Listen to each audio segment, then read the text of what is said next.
What's up, guys? How you doing? Welcome back to Football Digest Daily, and this one is going out specifically to Arsenal fans. Good morning. How you doing? Guten Morgen, muchachos. Yo, man, I am doing great. As in, okay, for this Football Digest Dailies, lately I've been doing great in like all of them, man. But this one is special. And I got a small gift for all the guys who spent up the night, slept at 1 a.m. to watch Arsenal beat Wolves. I got a gift for ya. L, baby. L. Kula yo L na ushibe. I know there are so many Arsenal fans, so many rival fans from United, from Spurs, from West Ham if they have any, waiting up to see kama Arsenal tutapigwa na Wolves United. Wolverhampton Wanderers, no, we don't do that at the Emirates. We don't do that. So, man, Arsenal was playing yesterday against Wolves. I'll go straight up for it. Because there's so much going on, by the way. First of all, before I even go on, go check out our podcast, episode 4, featuring Joe and Bill. It's out on YouTube. It's out on Spotify. It's out on Google Podcast. It's out on Anchor too. Okay, part 1. Part 2, I'll be working on it today, so you can get it today in the afternoon. Okay? And also tonight, we'll be having Matchday Digest, checking what has been happening over the week, because there has been so much from the Premier League, from the Champions League, to the Europa League, to the World War 3. Yeah, so much to talk about. And the previous, of course, Premier League games being played this weekend. We shall be looking at them alongside somewhere from 8:30 p.m. tonight. Okay? Now, yesterday, of course, we had the last game of the midweek fixtures in the Premier League being played. Wolves going to Arsenal at the Emirates to play, of course, for the 3 points. This one, of course, Wolves were in the mix for the top 4. Arsenal, we are in the mix. This was one of the games in hand. Had to be tackled up and handled up. Unfortunately, we went 1-0 down. Yes, in the 9th minute, courtesy of a Gabriel Howler. I can't recall the last time Gabriel did a howler. He doesn't do that often. And of course, we were like, God damn. And I said this, if you go a goal down against Wolves, bro, you're in trouble. Because breaking those guys down is the hardest task of them all. They are hard to break down like crazy. So, went 1-0 down. Could have almost been 2-0 courtesy of Jimenez. Thank God he was misfiring. Because the second, in the 12th minute, you could have made it 2-0. Alright? And then we huffed and puffed and huffed and puffed. And guess what? 72 minutes later is when we got an equalizer. I was going nuts in this house. I was going crazy, bro. Sikuwa na keti. Where's keti? And the game was superb, man. The game was end to end. It was a superb game, man. It felt like a Champions League game, to be honest. Hey, ilikuwa kali. And so, of course, Arteta made some substitutions in the 70th minute. Took off Gabriel, took off Cedric, brought on Nketiah and Nicola Pepe. Nicola Pepe was connected with Nketiah in the 81st minute and then made it 1-1. I was like, yes! Yes, at least to put a draw. But he got some minutes to actually get a winner if we can. Of course, at that point, I'm thinking, hey, Wolves are par. Hey, Wolves no buy. Where's your breakdown? Chukua to draw now for Rai. And I was like, okay, cool. Fine and dandy. Then, in the 95th minute, again, thanks to Wolves wasting time, tuliongezewa 6 minutes. You got to laugh how these things happened. Man. I can't recall the last time. And of course, in the 95th minute, like a blood closet who had cast and called all sorts of names in that game, made it 2-1. And boy, I could not settle. I could not sit down. I was shouting and screaming this. I was like a mad person at 1 a.m. 1 fucking a.m., man. Your game, Joe, one of the best games I've seen at the Emirates. It's actually the first time we've had a win after going down at halftime. I can't recall the last time we were a goal down at halftime and came back to win the game. So it shows there's some mentality growing at Arsenal, man. Mentality koko ni key and strong.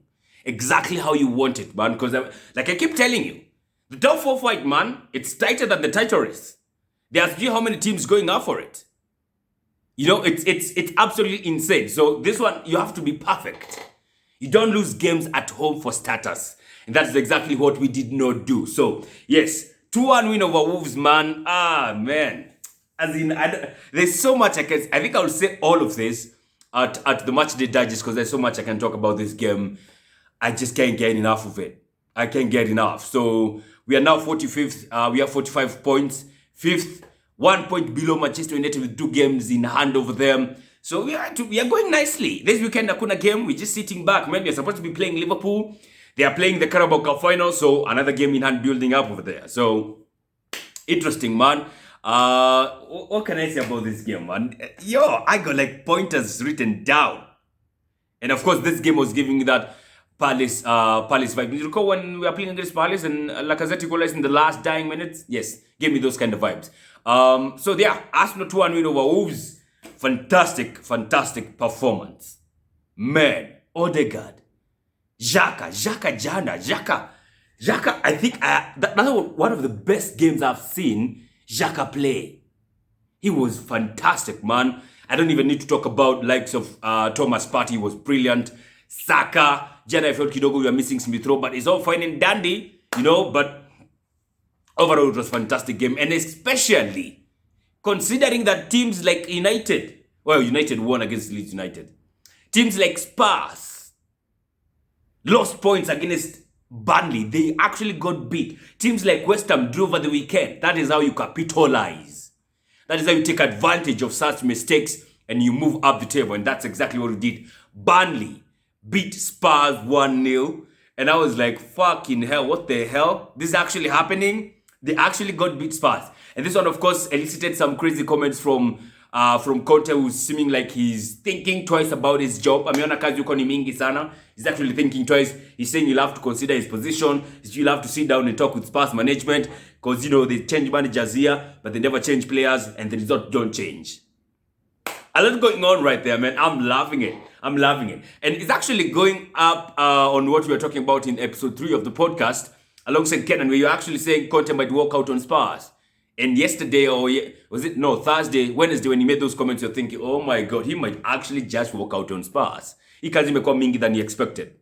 Yeah. Then we had Liverpool going up against Leeds United, clapped them a good one. Oh my God.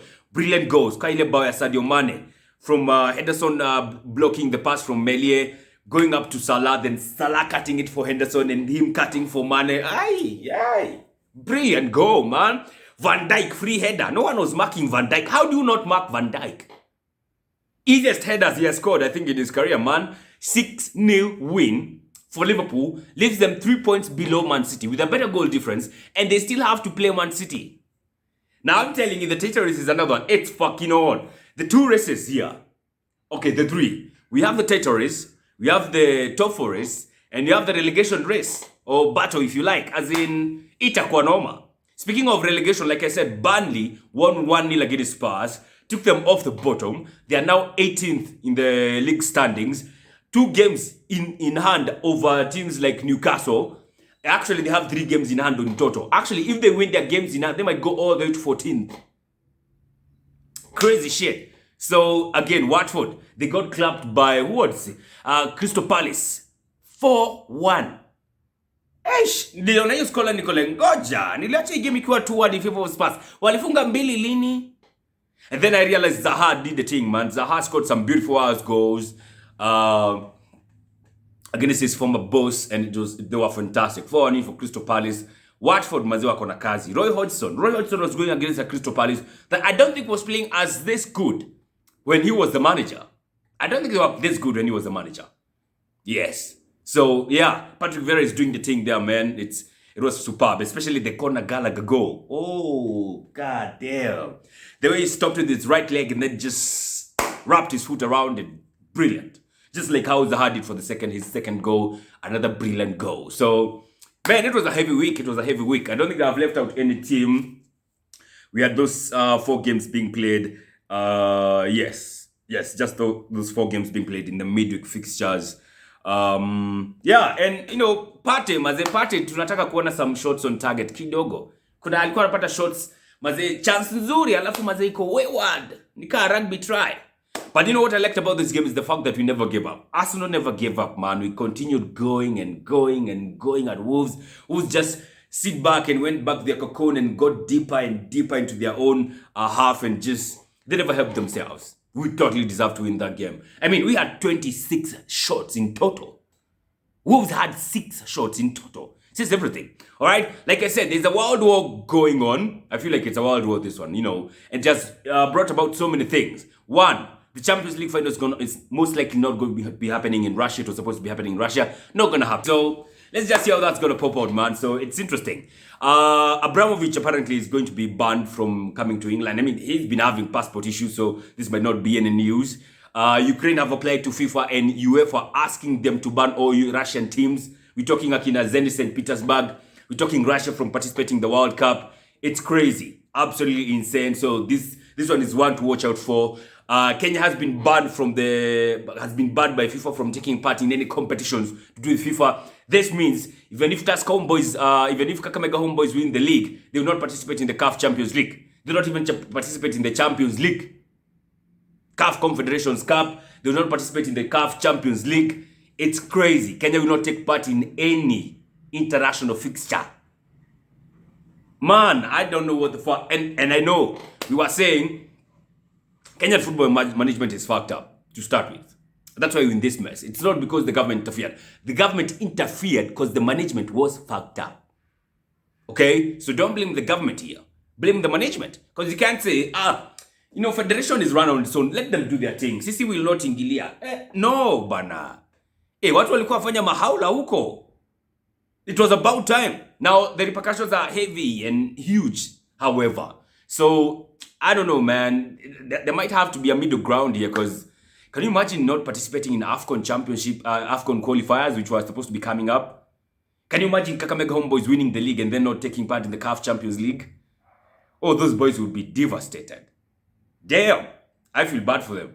So let's see how that's going to turn out in the coming days. So much to digest tonight when we talk to Samra from 8:30. We'll be talking about more on the Champions League, of which Manchester United did not win, despite Joe telling us how they shall be winning the Champions League. We had, of course, the Europa League going on. Teams like Barcelona going through. There's so much to talk about. Of course, there's the issue of Russia and the World War 3 going on, which is absolutely absurd from Russia. So let's wait and see how that's going to turn out. We also have what do you call it? The whole issue of Kenya being banned. We shall wait to see how that's going to happen. So, yeah, quite a lot to digest tonight. Quite a lot to digest. So, catch up with you then from 8:30. And I'll be seeing you then. Have a good Friday. And, of course, me as an Astro fan, I'm having a fantastic one. Adios.